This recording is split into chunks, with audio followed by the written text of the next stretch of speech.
பணம் வரும் போகும், காசு வரும் போகும், செல்வம் வரும் போகும், அதிகாரம் வரும் போகும், வேலை வரும் போகும். ஆனால் தேவனுடைய மகிமை, அல்லேலூயா, அதற்கு ஈடானது எதுவுமே இல்லை. அதை நீங்கள் ரொம்ப சீப்பாக நம்ம நடைபோடுகின்றோம்.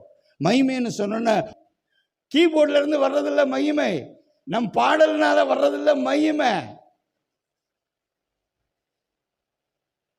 அதை அறிந்து கொள்ளுங்க. அந்த மகிமை வச்சு ஒன்றுமே பேச வேணாங்க.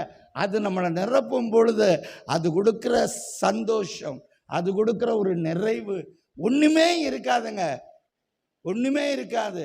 ஆனால் ஒரு நிறைவு இருக்கும், ஒரு சமாதானம் இருக்கும், ஒரு சந்தோஷம் இருக்கும். ஏன்னா என் குடும்பம் கர்த்தரால போஷிக்கப்படுகிற குடும்பம். ஹல்லேலூயா, ஹல்லேலூயா. அவர் தொடாதேனா தொட மாட்டேன், புசிக்காதேனா புசிக்க மாட்டேன், பார்க்காதேனா பார்க்க மாட்டேன். அப்படி இருந்தோம் என்று சொன்னால் உலகத்தில் என்னால் நீ திருப்தியாகி வாழ முடியும். Don't convince. நான் இதைத்தான் வலியுறுத்தி சொல்கிறேன். இந்த வேளையில், இந்த நாட்களில் நாம் எளிதாக காரியங்களுக்கு அடிமையாகி விடுகிறோம். நாட்டால் ஒரு கன்வின்ஸ் ஆகிறது மட்டும் கிடையாது, நம்ம என்ன பண்ணோம், அடிக்ட் ஆகிறோம், அடிமைகளாகி விடுகின்றோம். இல்லாட்டினா என்ன பண்ணுறது?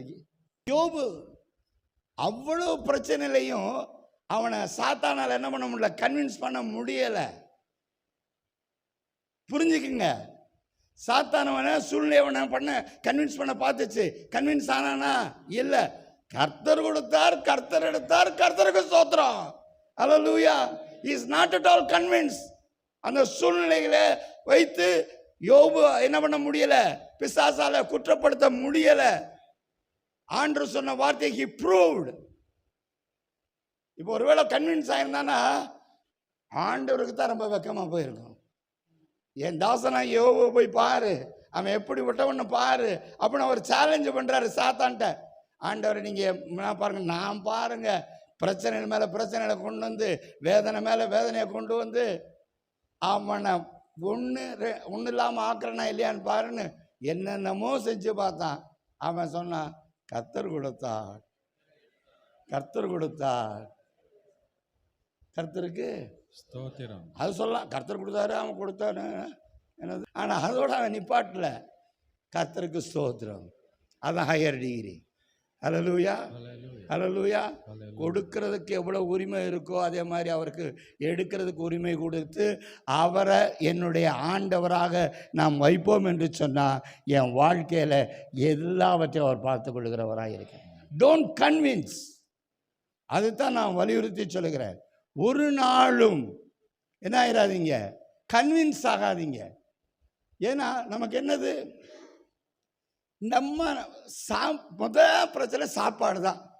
எது வயிற்றுக்கு என்ன பண்ணுறது? அதான் பவுல் சொல்றான், உன் கடவுள் யாரு? பவுல் சொல்லுவான், அவர்கள் வயிறே அவருடைய தேவன் சொல்லிருக்கானா? ஆமாம். இன்னைக்கு எதுக்காக வாழ்கிறோம்? கர்த்தருக்காக இல்லை, வயிற்றுக்காக வாழ்கிறோம். we are convinced.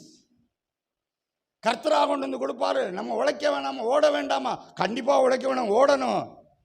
ஆனால் அவரை நம்பி ஓடு. அப்போ வந்துட்டு அது வேற. உன்னைய நம்பி ஓடுனேன்னா உட்காந்துக்கிட்டு இருக்க வேண்டியதுதான். You are convince. நான் ஓடுனா தான் என் பலத்தினால சிலர் ரதங்களையும் குதிரைகளையும் நம்புகிறார்கள். நானும் கர்த்தருடைய நாமத்தை